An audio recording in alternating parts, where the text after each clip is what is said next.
सुप्रभात. बाल्कनीतील शेती या सदरामध्ये आपलं सगळ्यांचं पुन्हा एकदा स्वागत आहे.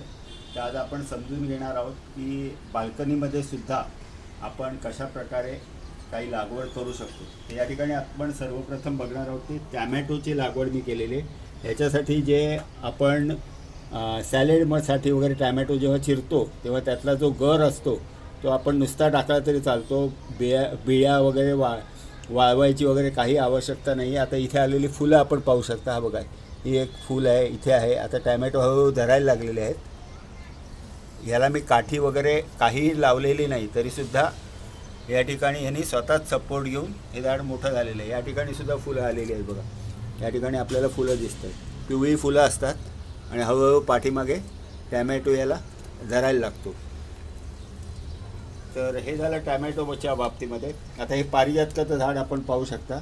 हे कलम केलेलं झाड आहे. या ठिकाणी पारिजातकाच्या कळ्या आल्यात बघा. ही फुलं येतात. आता सप्टेंबरमध्ये याचा बहर सुरू होईल.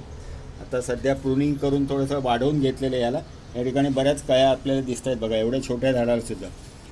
तर ह्याच्यासाठी काय खत वगैरे कसं करायचं, काय काळजी घ्यायची हे मी आता सांगणारच आहे आपल्याला. आता हे आंबा लावलेला आहे बघा. हे आंबा कोळीपासून आलेला आंबा आहे. हा काही कलमी झाड नाही आहे, त्यामुळे याला 7 ते 8 वर्षानंतर फळ धरेल जर आपण त्याची जपणूक व्यवस्थित केली तर. इकडे हे पानफुटीचं झाड दिसतंय आपल्याला.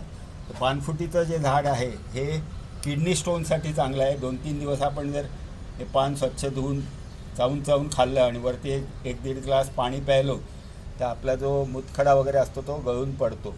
या ठिकाणी इथे गुलाब आहे. गुलाबानंतर आपण इथे मॉस लावून हे मनी प्लांट वाढवलेलं आहे बघा.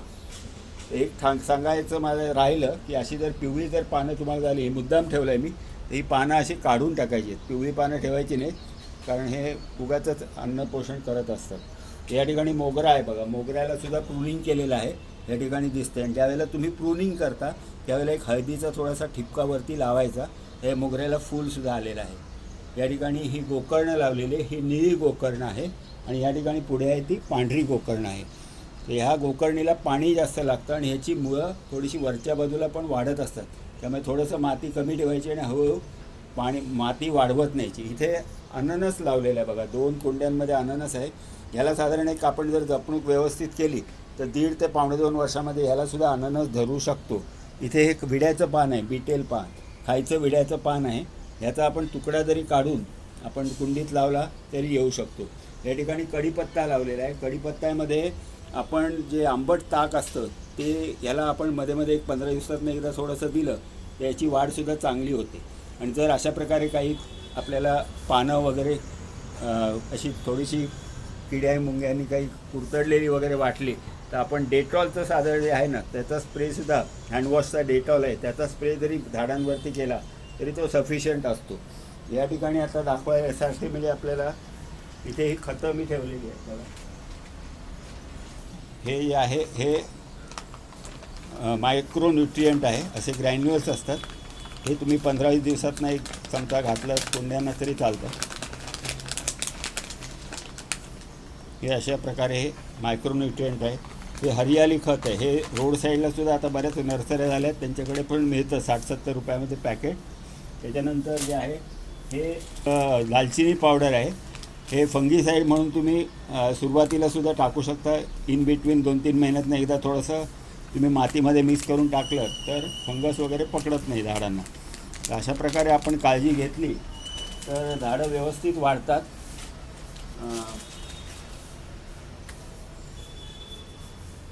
हे लिंबाचं झाड आलं आहे बघा. आता हे लिंबाचं झाड मी असंच बी नुसती टाकली होती आणि त्याचं हे लिंबाचं झाड आलेलं आहे. याला काटे असतात, ते सांभाळून लावायचं.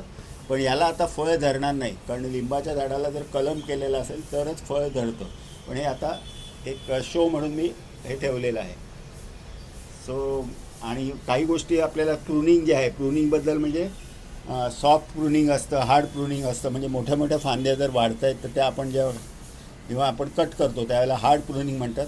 त्यावेळेला आपण काळजी घ्यायची की जो काही प्रूनर असेल किंवा कातर असेल तर ती व्यवस्थित स्वच्छ धुवून आपण प्रूनिंग करायचं आहे. आणि नंतर एक हळदीचा ठिपका द्यायचा आहे.